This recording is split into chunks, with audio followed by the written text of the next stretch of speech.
La Ribera del Duero es una gran familia que rema en la misma dirección, y es habitual que el amor por el vino pase de padres a hijos como una herencia de vida. Esta es la historia de Ascensión Repiso, una mujer criada entre viñas y barricas que nunca renunció a su sueño de elaborar un vino con su sello. Un deseo que compartió con su marido, Anastasio Salgado, con quien plantó la primera viña en 1996 en Pesquera de Duero. No fue hasta el año 2007 cuando se lanzó el primer vino de la bodega con el sello de la Ribera del Duero. Ya entonces se había unido al proyecto Verónica Salgado, enóloga e hija de los fundadores. Juntos se han consolidado como una bodega familiar que elabora vinos con certificación ecológica. Hoy conocemos un poquito más de la bodega Ascensión Repiso Bocos en una cita con Ribera.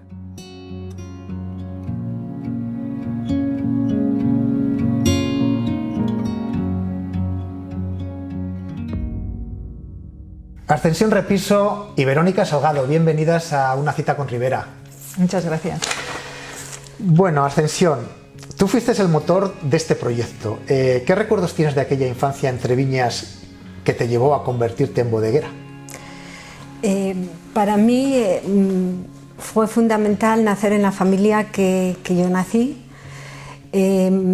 sobre todo con mi padre, que era un amante del vino y de las viñas. Ajá. Bueno, primero de las viñas, después del vino.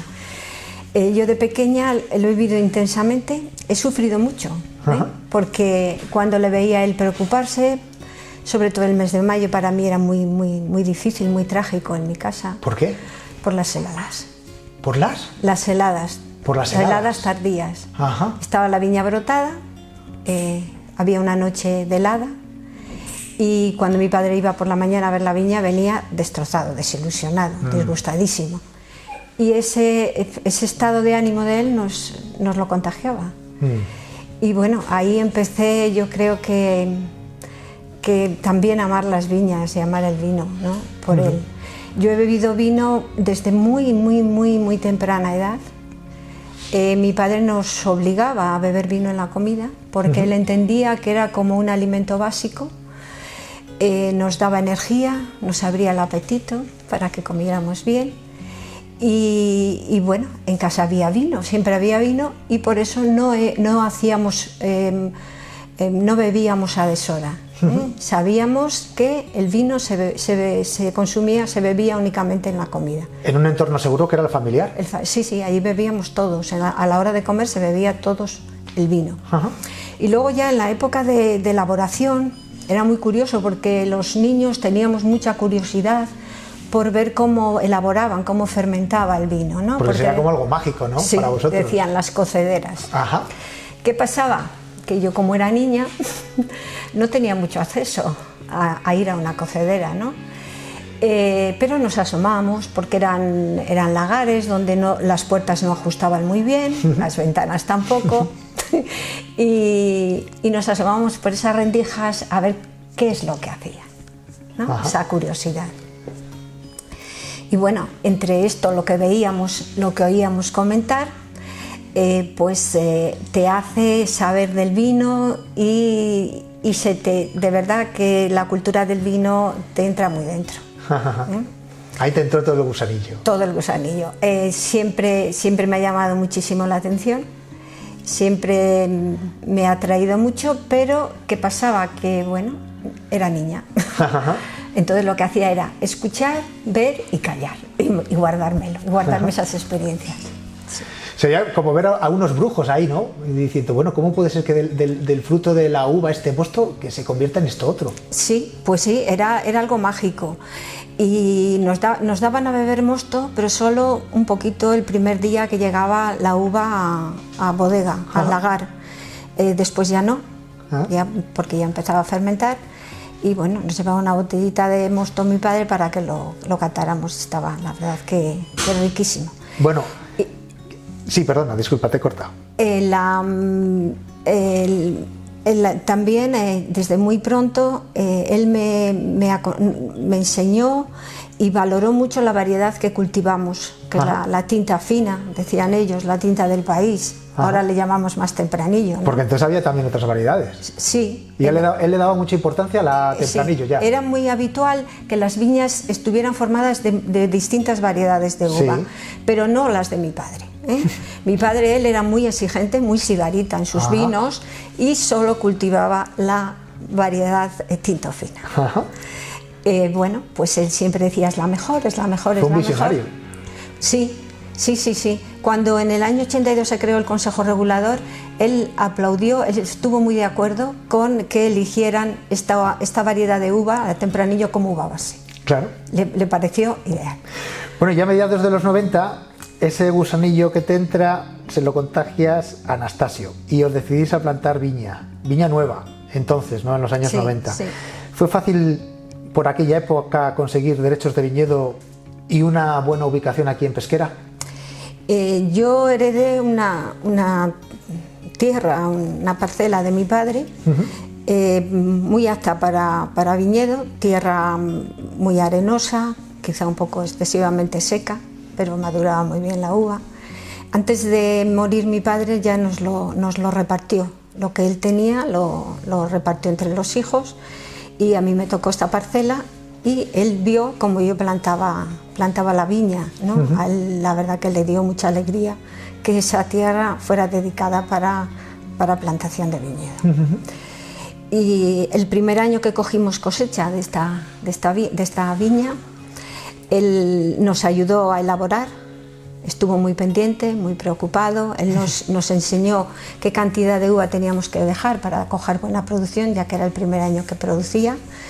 Y bueno, él fue el que nos guió en esa primera elaboración del vino. Qué bueno. Bueno, y cuando ya tenéis la bodega y ya tenéis además vinos de crianza, en aquella época sería ya el 2003 más o menos, ¿no? Sí. No disponéis de suficientes barricas para llevar la marca de calidad, el marchamo de la denominación de origen Ribera del Duero. Fue ya un poquito después, en el año 2007, cuando conseguís por fin el tener esa marca de calidad en vuestras botellas. Cuéntame, ¿cómo llega por fin esa primera añada en Ribera del Duero y qué recuerdas o cómo recuerdas así esa botella con la contraetiqueta en tus manos? Bueno, la verdad que fue deseado, porque nosotros consultamos al gerente de denominación de origen del Consejo Regulador, les pusimos que queríamos pertenecer al Consejo.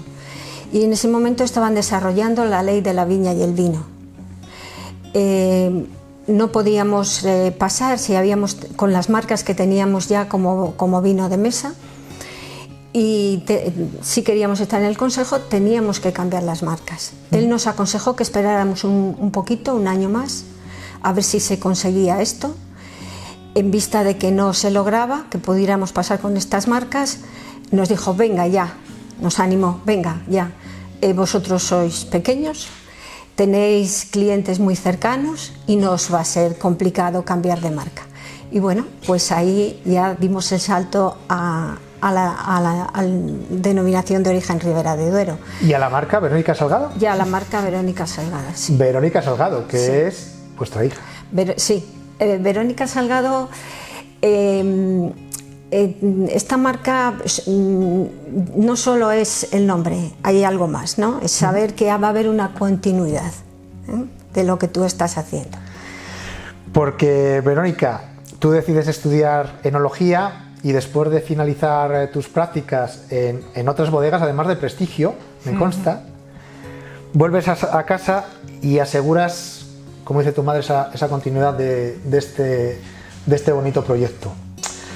Cuéntanos tú ahora, ¿qué aportas tú hoy en la bodega y qué aporta ahora que tú has llegado cada uno de los otros miembros, como es tu padre Anastasio y como es tu madre?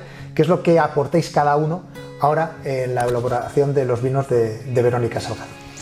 Bueno, pues la verdad es que yo creo que formamos muy buen equipo, porque la base es que mis padres son dos personas muy luchadoras, que siempre han tenido las ideas muy claras, pero siempre han ido muy poco a poco haciendo las cosas. Yo quizás las hubiera hecho más deprisa y creo que muchas veces ir deprisa se puede cometer errores. Y ellos al revés han ido haciendo las cosas despacio y yo creo que ha dado muy buen resultado.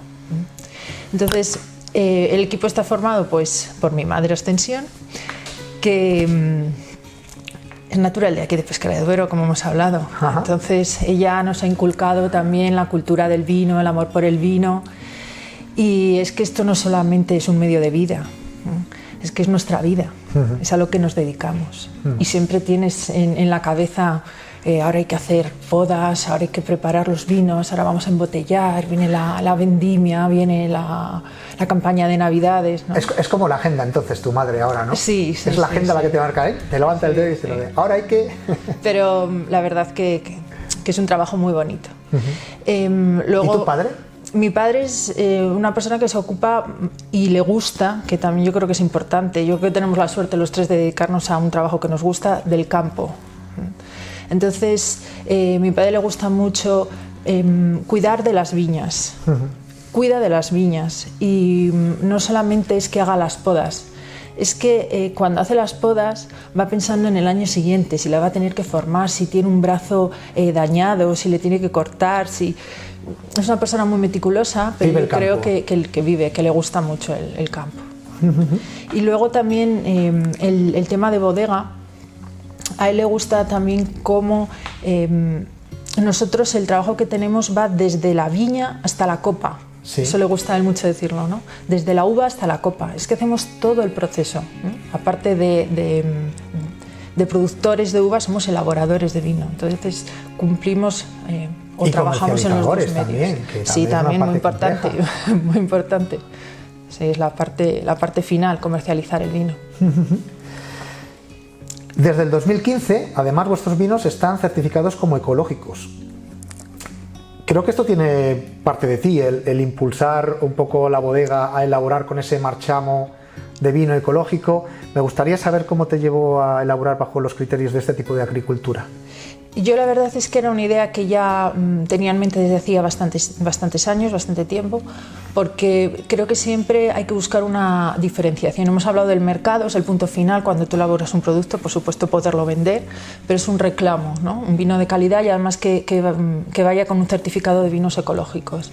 El paso era hacer, lo siento, más papeles, porque nosotros la forma de cuidar nuestras viñas y la forma de elaborar nuestro vino lo hacíamos de forma ecológica, pero faltaba ese paso, ¿no? El de cumplimentar, el de ponernos en contacto con una certificación y bueno, así lo hicimos en el 2015 y por supuesto no tuvimos ningún problema. Qué bien. Tenemos un clima en Ribera del Duero extraordinario para poder hacer vinos ecológicos porque tenemos unas temperaturas muy extremas o mucho frío, mucho calor, entonces es muy fácil poder cuidar la viña de forma ecológica. Qué bien. Para la familia, cada parcela de viñedo marca el destino final de la uva. Durante estos años habéis podido conocer muy bien las características de cada uno de vuestros pagos y con cada cual elaboráis cada uno de vuestros vinos. Sí. Verónica, háblanos de esas parcelas y de esos vinos que les tenemos aquí presentes. Pues en Ribera del Duero la verdad es que tiene suelos muy diferentes y nosotros tenemos por suerte nuestras parcelas en diferentes pagos, ¿no? En diferentes zonas del municipio. El pago del Pinar es la tierra que comentaba mi madre que había heredado de mi abuelo. Es una tierra, como ya has descrito, muy arenosa. Da unos vinos muy frescos, muy afrutados y en nuestro caso el Tinto Roble es un vino que llama la atención por esos aromas de fruta roja. Nos dice la gente, ¿pero cómo puede oler así? Y yo siempre les digo, porque está hecho con tempranillo, con la uva que decía mi abuelo que le gustaba tanto, pues ahí. Y la verdad es que es la primera viña con la que trabajamos y empezamos a sacar nuestros vinos. Luego tenemos el crianza, que lo hacemos a partir del Pago del Madero. No tiene nada que ver, es una tierra blanca, caliza. La uva es de menor tamaño, por lo tanto vinos con más color, con más concentración. Y al principio estos dos pagos les mezclábamos, lo uníamos y sacábamos un vino tinto con 6 meses barrica. Delicioso. Pero yo les pido a mis padres, vamos a dar un salto, vamos a empezar a diferenciar un poquito, porque sí que había clientes que nos pedían, ¿no tenéis un vino con una crianza más larga? Y llegó ese vino con una crianza más larga y aprovechamos nuestro pago del madero para hacer este vino. Y luego, unos años después, adquirimos una pequeña parcela que está en el pago del molar, otro suelo totalmente diferente, que nos queda canto rodado. Este canto rodado es muy bueno para el viñedo porque absorbe el calor del día y lo va soltando poco a poco por la noche. Aquí las cepas son muy viejas, están en vaso, se puede ver cómo están unidas unas a otras y es una viña muy especial. Muy poquita cantidad de uva, claro, al ser un viñedo tan viejo. Y esta viña la utilizamos para nuestro vino de autor. No puede faltar un vino de autor en una bodega. En este caso muchas veces nos dicen que de autora. ¿Y de parcela también? También. Y se caracteriza por ser, como el resto, un vino monovarietal, solamente tempranillo. En esta casa hemos ido respetando esa regla. Sí, sí, sí. Pero en este caso utilizamos barrica francesa, fermentación maloláctica en barrica, es decir, le damos unos pequeños matices que le diferencia de los otros dos vinos, aprovechando además esa viña vieja, esa uva vieja, y le hace un vino muy especial. Qué orgulloso tiene que estar tu padre ahora mismo, pues sí, allá donde esté. Yo muchas veces hablo con él y bueno, y le diría muchas cosas que no le dije. Ajá.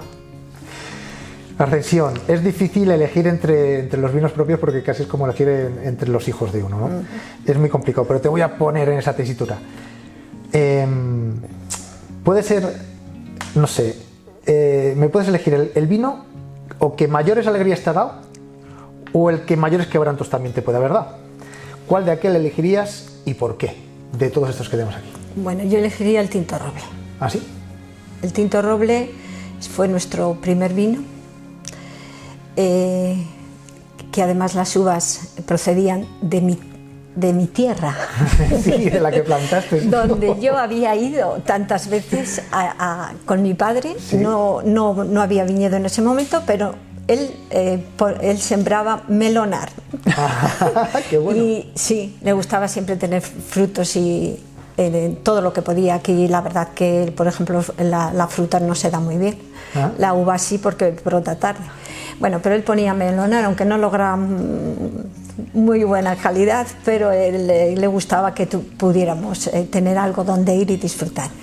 Y entonces yo he ido tanto a esta parcela, he vivido allí, tanto casi como en mi casa. Y todo lo que has compartido con tu marido ahí. Sí, que bueno, pues quizá eso. Y luego empezamos ahí, empezamos Tasio y yo. Tasio es una persona muy, muy, muy trabajadora, que además, aunque me haya costado un poquito, tengo que decirlo, se ha fiado muchas veces de mí, me ha hecho caso. y también gracias a ese ímpetu, a esa energía que él tiene, pues hemos logrado salir adelante. Puede ser que yo haya ido un poquito más adelantada en idea, ¿no? En ideas, pero él en trabajo no me puedo comparar. Entonces un poco nos hemos complementado. Sí, es importante, claro. Sí. El materializar los sueños. Sí, así. Tiene que haber alguien que lo... nosotros dijimos, bueno, pues esto de las viñas va bien. ¿Qué vamos a hacer con nuestros pequeños ahorros? Pues vamos a comprar unas parcelas y vamos a plantar viñedo. Y bueno, luego por casualidades de la vida, por circunstancias, vino todo como un poco rodado. Él tuvo que dejar su trabajo por un problema, por una enfermedad laboral. Y bueno, esto fue nuestra salvación, fue como un cambio de vida, como vivir de nuevo, como empezar a vivir otra vida, otra historia. Y qué gran historia. Sí. Vero, en vuestra oferta no turística proporcionáis visitas personalizadas a la bodega. Me gustaría saber qué diferencia esa propuesta tenéis vosotros de otras. Pues nosotros siempre son visitas de grupos muy reducidos. Incluso recibimos a parejas, vamos, que no tienen que formar un grupo o un número determinado. Y la gente lo que siempre nos da las gracias, agradece mucho, es que seamos nosotros, los propios elaboradores, los que les recibamos. Entonces hacemos un poco lo que estamos haciendo hoy, ¿no? Contarles nuestra historia, cómo elaboramos, compartimos luego siempre los vinos en una cata al final de la visita, donde siempre escuchamos también sus opiniones. Es muy importante saber lo que la gente opina cuando cata nuestros vinos, ¿no? Sus gestos, sus caras. Y la verdad es que prácticamente en una hora pues nos damos un poquito a conocer y conocer nuestros vinos y es una actividad muy agradable. Y ya para terminar, Ascensión, ¿qué os queda por hacer? ¿Algún otro sueño o proyecto, algo que se pueda contar? Nos queda mucho. ¿Ah, sí? Nos queda mucho. Sobre todo ir perfeccionándonos, nosotros tendemos a la excelencia, pues a la máxima excelencia. Pero ya vamos a dejar el relevo, ¿no? a Verónica. Yo creo que no, ¿eh? La verdad es que me cuesta. ¿Te cuesta? Tengo que decirlo, me cuesta muchísimo. Es como si mi vida se truncara, ¿no? Entonces yo no pienso en eso, no pienso en dejarlo, pienso en colaborar con ella. No tengo deseos de grandeza, de adquirir muchas tierras y plantar muchos viñedos, no. Eso no, de que nuestro vino pues es seguir haciendo un vino excelente, cada vez más excelente, y que ella pueda trabajar y vivir de ello, porque yo creo que va a ser feliz. Y entonces, como lo que más quieres para un hijo es que sea feliz, pues esto es mi deseo. Pues Ascensión, Verónica, qué gran historia nos habéis contado hoy. Muchas gracias por compartir con nosotros todo esto en una cita con Ribera. Gracias. Gracias.